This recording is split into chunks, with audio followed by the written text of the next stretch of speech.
ए पिठार कलर देखिकी आपण माने भी आश्चर्य हेबे लास्ट को, कारण यार गोटे यूनिक कलर मु आनीची एई फूल साहाय्य आपण माने देखिथिबे मु नीला अपराजिता फूल को केमती गरम पानी टिके भेदेकी रखिची।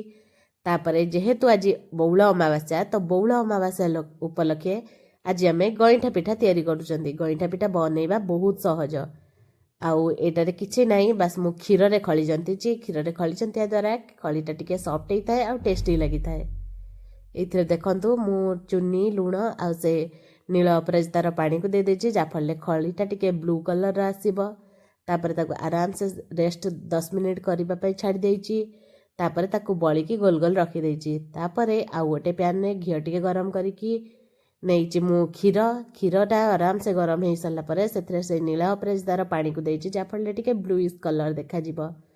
सी आराम से फुटी गला परे से मो जो बड़ी की रखी बॉल गुड़ी को देछि। ता सहित स्वाद अनुसार चीनी लुण आउ गुजराती गुंड देकी लास्ट को नड़िया कोरा देछि। ताको फुटीबा को छाड़ देछि। फुटिले से आराम से पूरा गाढ़ा हो जाए आ बहुत टेस्टी।